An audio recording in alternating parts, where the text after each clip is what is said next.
CNN North Korea's former deputy ambassador to the UK, who defected to South Korea in 2016, tells CNN he was like a modern slave.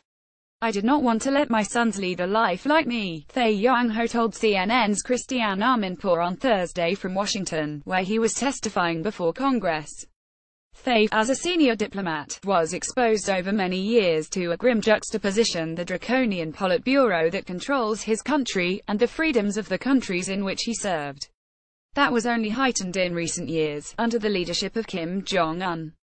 He faced some challenges inside the leadership of North Korea, Tae explained. That's why Kim Jong-un decided to show he is a man with mercilessness so that everyone should be frightened about him. Tae said his sons had a long dream of freedom, and wanted to continue theirs outside the yoke of Pyongyang. But as sons, he said, they were unable to raise the idea of defecting with their father. When they heard my decision, then they were very happy, and they really appreciated that I decided to let them free. As a diplomat in London, Tae said, he tried to convey truths to Pyongyang to a point. "I always reported what was going on in UK and America and around the world," he told Amanpour. "But whenever I reported those things, I always tried to keep a kind of line of loyalty to the system and regime." Family politician spoke to Tae's family in North Korea earlier this year, as part of a government-organized interview. His sister, Tae K-ran, told CNN's Will Ripley that she wanted to warn him that the whole family won't forgive him.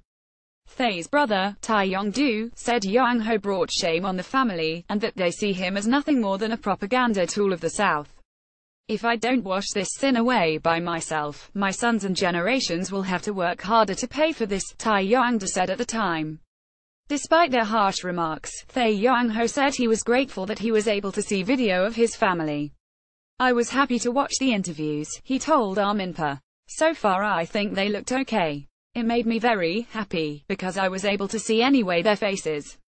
And the place where the interview took place, I learned that it was actually the house of my sister. And I was very pleased to see their faces again, and I never imagined that I could see their faces in my life." Mood for military action very high. They warned Amanpour that the mood for possibility of military action is very high in North Korea and that it behooves all involved to avoid any possible nuclear conflict. He conceded that President Donald Trump's fury and fire rhetoric earlier this year, when Kim Jong-un was threatening to launch missiles at Guam, caused the North Korean leader to back down. "The unpredictability of President Trump worked to some extent," Tae said.